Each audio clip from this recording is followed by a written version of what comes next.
Alhamdulillah, wassalatu wassalamu ala rasulillah Sayyidina wa maulana Muhammad ibn Abdillah wa ala alihi wa sahbihi wa man tabi'ahu wa mawalah. Ashhadu an la ilaha illallah wahdahu la sharika lah, wa ashhadu anna sayyidana Muhammadan abduhu wa rasuluhu la nabiyya ba'dah. Allahumma salli ala Sayyidina Muhammad wa ala ali Sayyidina Muhammad. Qala Allah Ta'ala fil Qur'anil Azim wa huwa asdaqul qailin. A'udzu billahi minasy syaithanir rajim.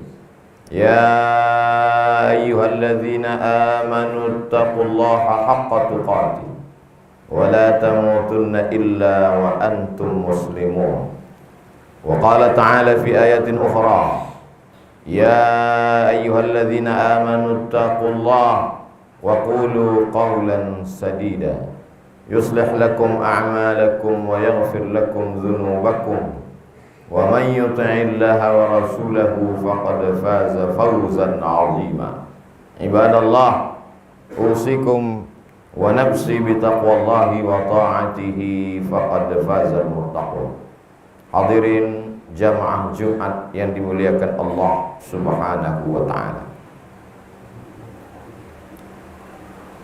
100 tahun yang lalu kurang 4, tepatnya pada tahun 1926,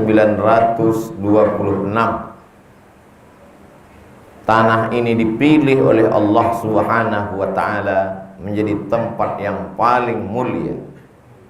Tanah yang lain bisa diwariskan. Berapa banyak orang-orang kaya, tuan-tuan tanah, kebun kelapa sejauh mata memandang 100 tahun yang lalu. Di mana tanah itu sekarang? Berpindah kepada anak-anak, membagi pada cucu-cucu, menjual. Tak lagi bersisa. Tapi tanah ini dimuliakan Allah. Hampir 1 abad lamanya di atas tanah ini tak pernah putus subuh, zuhur, asar, maghrib, isya, Idul Fitri, Idul Adha, salat istisqa meminta turun hujan, salat kusuf dan kusuf gerhana matahari dan bulan, salat tarawih, salat bermunajat kepada Allah Subhanahu wa ta'ala ditutup dengan witir dan tahajud di tengah malam. Inilah tanah yang dimuliakan Allah Subhanahu wa ta'ala. Siapa yang membuang najis di tanah ini, halal darahnya untuk dipancung, halal kepalanya dipotong, karena dia sudah merusak kehormatan yang dimuliakan Allah Subhanahu wa ta'ala. Inilah masjid batu yang ditegakkan, didirikan pada masa kerajaan Kubu, yang sekarang masuk dalam Kabupaten Kuburaya, Provinsi Kalimantan Barat. Hari berganti, musim berubah, kerajaan bisa jadi tumbang, berganti dengan Negara Kesatuan Republik Indonesia. Orde lama berakhir, berganti orde baru. 32 tahun lamanya tumbang orde baru, berganti masa reformasi. Tapi ada yang kekal abadi, tidak tumbang sampai hari kiamat, masjid. Pelajaran berharga kita ambil dari masjid batu adalah jangan mati sebelum membangun masjid. Tanamkan dalam diri kita. Itulah mengapa doa keluar dari masjid, Allahumma inni as'aluka min fadlik, beri aku rezekimu ya Allah. Karena orang Islam tidak disuruh berpangku tangan menunggu rezeki turun dari langit. Idza qudiyatis shalah, kalau salat sudah dilaksanakan, fantashiru fil ard, bertebaranlah di atas muka bumi, wabtaghu min fadlillah, cari karunia Allah. Tanamlah tanah itu dengan kelapa sawit, tanamlah dengan karet getah, tanamlah dengan kelapa, tapi hasilnya bukan mengejar dunia, tujuannya untuk membangun masjid. Berbahagialah sultan-sultan, raja-raja, penguasa-penguasa yang sempat dititipkan Allah kekuasaan, lalu dia bangun masjid, kekuasaannya tumbang, kerajaannya berakhir, rezimnya selesai, tapi orang tetap mendoakan. Setetes dua tetes mengalir juga ke alam barzakh. Mengalir dia seperti sungai yang tak pernah putus. Amal yang mengalir itu disebut dengan jari. Amal yang mengalir disebut dengan mengalir, jariyah. Ma'akalta fa'afnaita, yang kau makan busuk.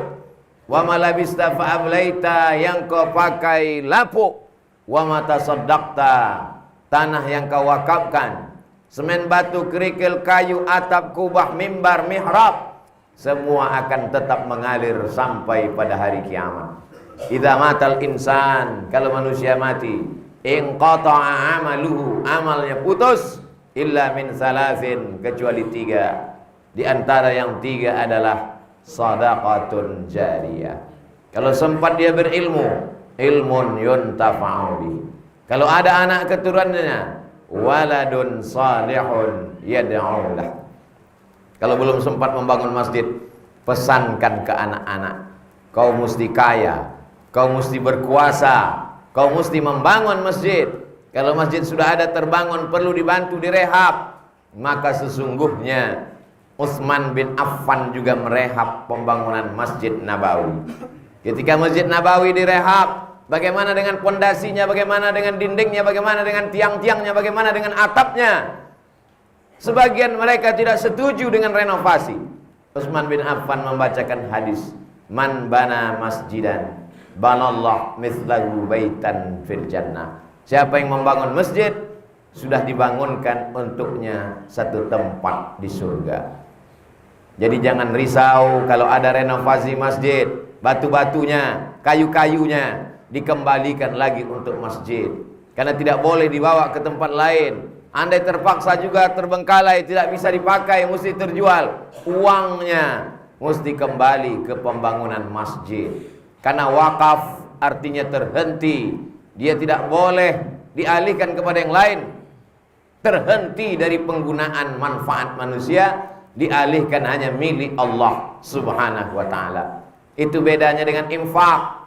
Memberi makan fakir miskin, infak. Menyekolahkan anak yatim, infak. Tapi harta yang tidak berubah, tanah, bangunan, kalaupun renovasi tetap kembali kepada asalnya, maka disebut dengan waqaf lillahi ta'ala. Itulah yang akan menolong di hadapan Allah. Orang-orang yang mati menghadap Allah, masuk ke liang lahat, ketika dia ditawarkan untuk hidup lagi, hai jenazah, apakah kau mau hidup lagi? Mereka berkata, laula akhartani ila ajalin qarib, izinkan aku untuk hidup walaupun semenit, walaupun sedetik saja, hidupkan aku lagi ya Allah. Kalau engkau dihidupkan, kau mau apa? Apa yang kau inginkan? Mereka menjawab, fa'as-saddaqa, kami mau bersedekah. Mengapa tidak disebut infak? Mengapa tidak disebut wakaf? Kenapa disebut sedekah? Karena sedekah adalah amal yang paling ringan. Wakaf berat, tanah lebar. Wakaf berat, semen dan batu. Tapi sedekah yang paling ringan. Kalau tidak sanggup ikut membebaskan tanah, maka sedekah pasti bisa. Likulli sulama minkum sedekah. Mengangkat batu sedekah, ikut gotong royong sedekah, memasang keramik sedekah, memasang atap sedekah. Setiap tulang-tulang yang dipakai menolong agama Allah terhitung sedekah. Duduk menyenangkan hati orang, tabassumika fi wajhi akhika sedekah. Senyummu ke wajah saudaramu, itu pun bernilai sedekah. Kalau kau tak punya harta, senangkan hati orang lain, bantu tolong. Kalau kau punya, maka bisa berinfak. Lebih punya lagi, berwakaf. Itu sajalah yang dapat dibawa menghadap Allah. Yatsba'ul mayyita salasun, yang mengiringi mayat sampai ke kubur ada 3. Yarji'usnani, yang 2 pulang ke rumah. Maluhu, mobil paling mahal, hanya sampai ke pelataran parkir. Setelah itu akan pulang ke rumah, dijual, dibagi-bagi kepada ahli waris. Ahluhu, anak, istri, cucu, menantu, kawan, handai tolan. Dulu waktu kita hidup baik-baik, senyum, tertawa semuanya. Tapi mereka pun akan pulang ke rumah. Malam pertama di liang kubur, yang menolong hanyalah 1, wa'amaluhu. Kalau sempat membangun masjid, malam itu orang berjamaah maghrib, isya dan subuh, mengalir pahalanya ke kubur. Kuburan yang hanya 1 meter kali 2, dalamnya setinggi tegak manusia.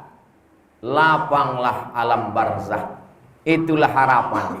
Manusia hidup hanya baina sittin wa sab'in, antara 60 sampai 70 tahun. Tapi di alam kubur berapa lama? Orang yang meninggal 100 tahun yang lalu sudah 100 tahun di alam barzah. Apa yang sudah kita siapkan?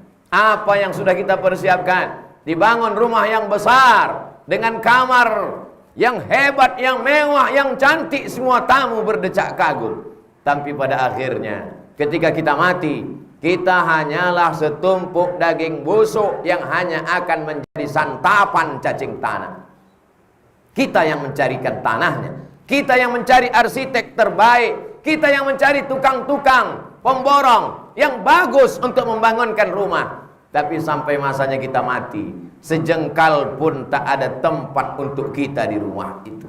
Tamu-tamu bertanya kepada tuan rumah, mereka akan menjawab, itu kamar ayah dulu, sekarang sudah diisi orang lain.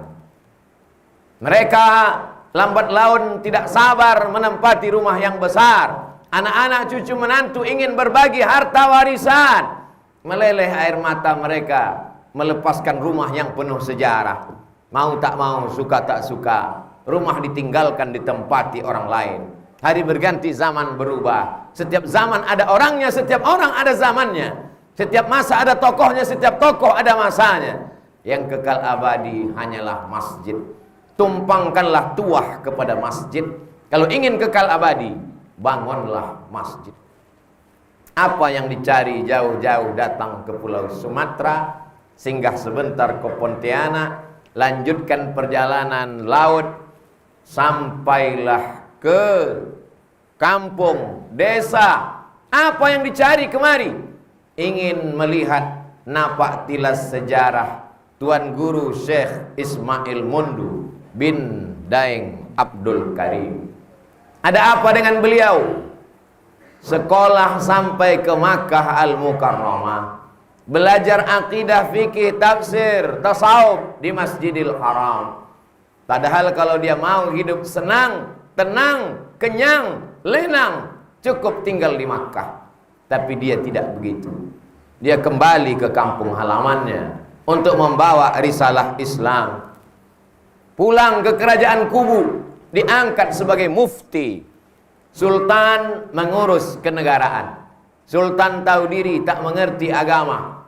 Masalah halal haram, masalah fatwa diserahkan kepada orang yang alim.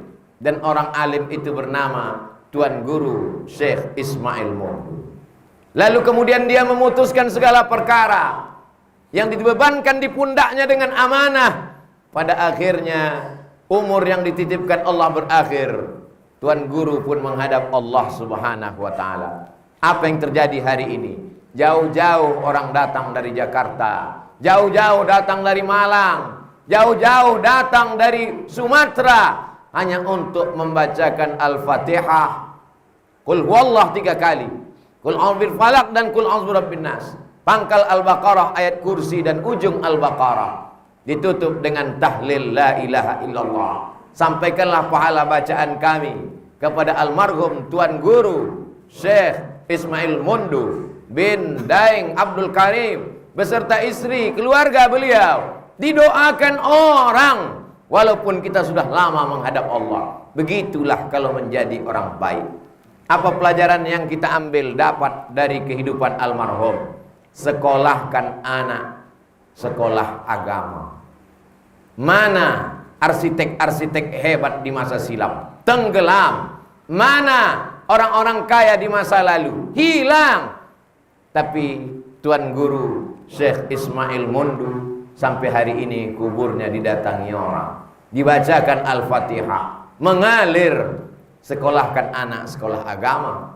Kalau dia tidak sanggup sekolah agama, biarkan dia menjadi apapun, tapi pesankan kepadanya, tolong agama Allah anakku, supaya Allah akan menolong engkau sesuai janjinya. In tansurullaha yansurkum. Kalau kau tolong agama Allah, Allah akan menolong engkau. Wa yutsabbits aqdamakum. Tak bisa kita paksa anak kita yang memang bakatnya di bidang ekonomi, di bidang politik, di bidang pertahanan, di bidang sejarah, di bidang sastra. Biarkan dia menjadi gubernur, bupati, wali kota, tapi dengan jabatannya dia menolong agama. Biarkan dia jadi arsitektur, pengacara, biarkan dia menjadi pakar arsitek bangunan, tapi dipakainya untuk menolong agama. Jadi apapun dia, inti tujuan hidupnya adalah menolong agama Allah Subhanahu wa ta'ala. Sekarang orang takut menyekolahkan anak sekolah agama. Nanti dia makan apa? Nanti dia kerja apa? Sengaja Allah ciptakan lambung itu jauh dari otak. Otak di atas, lambung di bawah. Supaya jangan sampai otak itu hanya memikirkan lambung. Hanya udang sajalah yang otaknya dekat dengan lambung, setiap saat memikirkan lambung. Afala ta'qilun? Kenapa kau tidak berpikir? Afala tatafakkarun? Kenapa kau tidak merenung, bertafakkur? Afala tatadzakkarun? Kenapa tidak mengingat? Sekolahkan anak sekolah agama. Dia akan membuka pondok pesantren tahfiz Quran. Urus otakmu, urus hatimu, urus pikiranmu, hidupmu, biarkan Allah yang mengurus. Allah akan mengurus. Tidak Allah sia-siakan. Allah menunaikan janjinya. Innaka la tukhliful mi'ad.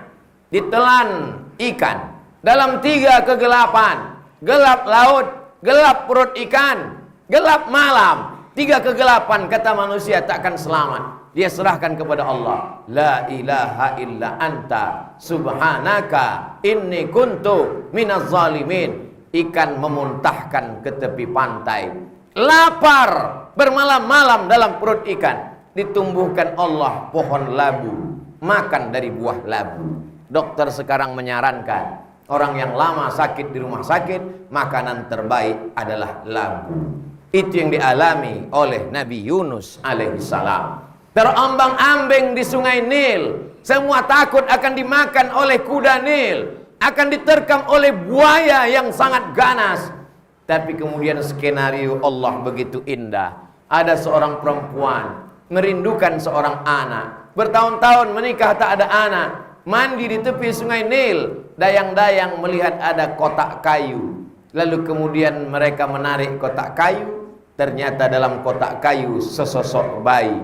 Bayi yang dibuang ditarik ke istana. Dia adalah Musa alaihissalam. Kau tolong agama Allah, Allah akan menolongmu walaupun kau di sungai Nil. Kau tolong agama Allah, Allah akan menolongmu walaupun kau di dalam perut ikan, di tengah malam yang gelap gulita, di tengah lautan samudra tak bertepi. Iyamsaskallahu bidurrim fala kashifa lahu illahu. Kalau Allah mau menguji engkau dengan musibah, tak ada yang bisa menyingkapkannya kecuali Allah. Wa iyuridka bi khairin fala radda li fadlih. Tapi kalau Allah ingin memberikan sesuatu kepadamu, tak juga ada yang bisa menolaknya. Seluruh dunia mau menangkapmu, seluruh dunia mau membunuhmu, seluruh dunia mau menyantetmu, kalau tidak, kata Allah, tidak akan terjadi. Seluruh dunia melindungimu, seluruh dunia menjagamu. Semua dukun-dukun, jin-jin, hantu, setan sepakat untuk meyakinkan bahwa kau terpelihara. Tapi kalau mati, kata Allah, mati juga. Itulah tauhid, itulah keputusan. La tataharraku dzarratu illa biiznillah. Tidak akan bergerak satu biji sawi kecuali atas kuasa Allah Subhanahu wa ta'ala. Pelajaran yang pertama, bangun masjid. Pelajaran yang kedua, sekolahkan anak sekolah agama. Yang terakhir, yang ketiga, apa yang bisa kita lakukan meneruskan perjuangan Tuan Syekh Ismail Murdu? Makmurkan masjid, anak-anak kita ajak sholat berjamaah, kita jaga negeri ini, jangan sampai ada yang minum khamar, jangan sampai ada yang berzina, jangan ada makan riba, jangan ada yang terjebak dalam perbuatan maksiat dan dosa. Allah berjanji, walau anna ahlal qura amanu, kalau kampung ini penduduknya beriman dan bertakwa, la fatahna alaihim barakatin, akan kami bukakan barakah-barakah minas sama, dari langit, wal ard, dari bumi. Jauh-jauh kami datang kemari, merenung sejenak dalam tengah perjalanan. Naik speedboat masih juga sulit dan susah. Bagaimana agaknya perjuangan Tuan Syekh hampir 100 tahun yang lalu. Bagaimana tetesan peluh keringat air matanya untuk sampai ke bumi Allah ini. Betapa amal kita selama ini tak ada apa-apanya. Kita menyangka kita yang paling hebat. Tablik akbar ratusan ribu orang di stadion, tanah lapang, hotel, masjid. Ternyata kalau dibandingkan dengan para ulama zaman dulu, kita sedang melakukan mengukur diri, mengukur bayang-bayang. Betapa kita bukan apa-apa dan bukan siapa-siapa dibandingkan gerakan para ulama. Barakallahu li wa lakum fil Qur'anil azim. Wa nafa'ani wa iyyakum bima fihi minal ayati wa dzikril hakim. Wa taqabbala minni wa minkum tilawatahu. Innahu huwal ghafurur rahim. Allahumma salli ala sayyidina Muhammad wa ala ali sayyidina Muhammad. Allahumma salli ala sayyidina Muhammad wa ala ali sayyidina Muhammad.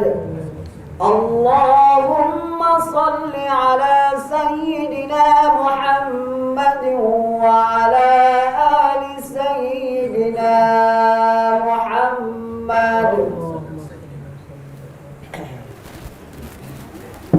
Alhamdulillah wassalatu wassalamu ala Rasulillah sayyidina wa maulana Muhammad ibn Abdullah wa ala alihi wa sahbihi wa man tabi'ahu wa mawala. Asyhadu an la ilaha illallah wahdahu la syarika lah wa asyhadu anna sayyidana Muhammadan abduhu wa rasuluh wa safiyuhu min khalqihi wa khaliluh, addal amanah wa ballagha ar-risalah wa nasaha lil ummah wa tarakana 'alal mahajjatil bayda lailuha kanahariha la yazighu anha illa halik. Allahumma salli ala sayyidina Muhammadin an-nabiyil ummi wa ala alihi wa sahbihi wa barik wa sallim. Qala Allah ta'ala fil Qur'anil azim wa huwa asdaqul qailin. A'udzu billahi minasy syaithanir rajim. Ya ayyuhalladzina amanu innallaha wa malaikatahu yusholluna 'alan nabi.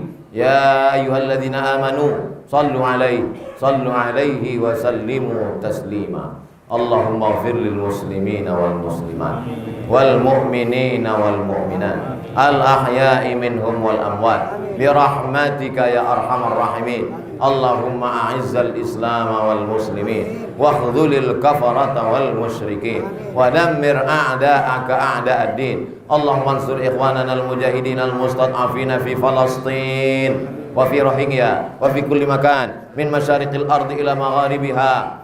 Allahumma syattid a'da'ana, Allahumma syattid syamlahum waj'al kaidahum fi nuhurihim.